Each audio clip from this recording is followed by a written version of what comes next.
But first, if you're trying to lose weight, here's a tip for you. Stop starving yourself and stop counting calories. What are you yelling at? I know. Tell you. No, I'm Stop kidding. it. Okay. Mark Macdonald is here. He's Chelsea Handler's nutritionist and the author of Body Confidence. And Mark is here to bust some of the top nutrition and exercise myths. Look at the guns on this man. You gotta believe anybody that does like that. Hi, Mark. Good to have you here. Thanks for having me. One more hug. Give me a big one. What are we gonna do? Two? No, we one. Okay. I'll get you after. Yeah. Okay. So Chelsea's a good friend of yours. Yes. Normally, I know that you guys don't like to drop secrets and tell what your clients are doing, but we asked ahead of time if you could tell us a little something. What are you doing for her? What's working for her? What is she like? Can you tell us anything? The big thing with Chelsea is that she came to me because she really didn't understand food. And most people, they know how to eat healthy, but they don't really understand how to put it all together. Yeah. So she was focused on dieting, exercising for about hours. So we really dialed in her nutrition, got her blood sugar stable, created balance with her body so her hormones were in check. That released her stored fat, and then optimized her exercise. And those two, combined with learning how to make the alcohol work into her day, took her body to that's a big thing. I love that because I wanted to ask you. Yeah. I wouldn't guess Chelsea is a very disciplined person when it comes to food and everything. She is, though. Really? Well, because when you drink like Chelsea, she likes to drink a little bit. She admits it. She does, and she likes to eat in restaurants. So when you're doing that off stuff, you have to be really good with your food and really good with your exercise. She is the most disciplined person when it comes to that. She travels. She's really on it. She makes it a priority. That's why I really wanted her at the Ford, because she's an inspiration to people. Go Okay, girl. look, if she can do that with the alcohol, I have a problem with sweets. I like candy. Can I still work out a little diet if I like candy? Of course.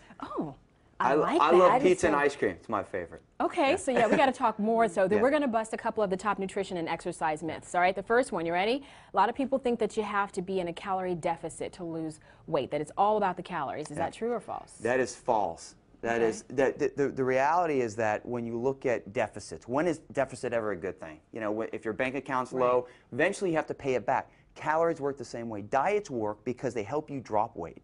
But you hit a plateau that you can't break through, your body shuts down. The way you solve it is you stabilize your blood sugar. Rather than using food to lose weight, you use it to create internal balance by three simple things. Eating every 3 to 4 hours, about 5 to 6 meals a day, the right amount of protein, fat, carbohydrates, and the right calories per meal. That gets your blood sugar going, your hormones balanced, and releases your stored fat 24 hours a day. Oh, okay. Here's a big one because this is one I actually thought was true.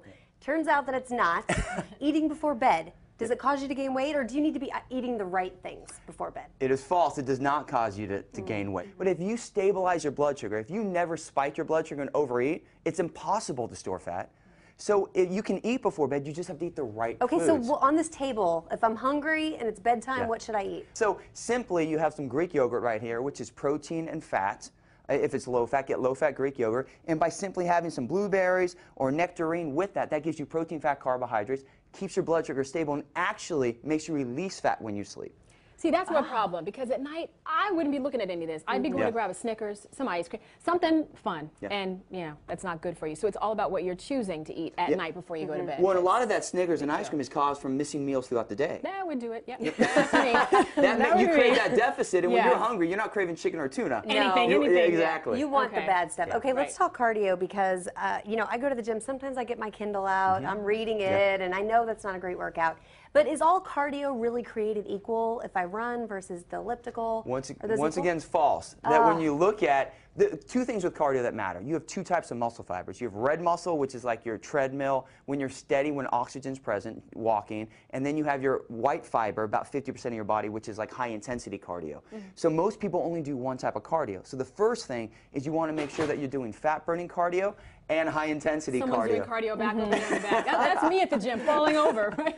So simply, if you're walking 30 minutes if you're doing like sprints, you would go 1 minute explosion, recover, do that for 30 minutes, and then follow that with 30 minutes of fat burning. You'll burn about 30 to 40% more fat. Then the last thing, like the elliptical trainer, that's a non-impact movement. It doesn't recruit the same amount of muscle. Food stabilizes your blood sugar, releases stored fat. Exercise burns it up. So with exercise, you want to recruit maximum muscle fibers. Walk on a treadmill, pump it up to 15%. Don't hold on. That's going to give you probably a 30% better workout in the same time. So don't do the elliptical. Well, if you have an injury. But if you really want to take it to the Ah. next level, it's not about doing more. It's about being better at what you Empty do. stomach though. When you go to the gym, a lot of people I say like to you work should out work on out an on empty stomach. Yeah. I shouldn't be, right? Well, you will burn Doing fat. everything wrong. But your body's a refuel as it goes machine. So whenever you miss a meal, your body, it can't use fat for fuel. So it has to burn its muscle. That affects your metabolism. So it's not, you have to make sure you eat before exercise. But once again, a lot of people need to eat something light. So you can eat a half a protein bar, like you can eat some cottage cheese with some fruit. Have something in you your have system, something yeah. that's got protein, fat, carbohydrates. All right, thank you, Mark. learned a Can I lot. have this? Because I have a feeling this is going to I be brought my you- new go-to book. And I'm going to help you. I brought you both a copy, so we're going to Yay. rock and Thank you. roll. All right, thank you. I Here, love give me it. my Oh, hug. yeah. Thanks, Now. Get in there. Thanks a All lot. right, don't forget to pick up a copy of Mark's book. It's called Body Confidence. You There it can't is. have mine.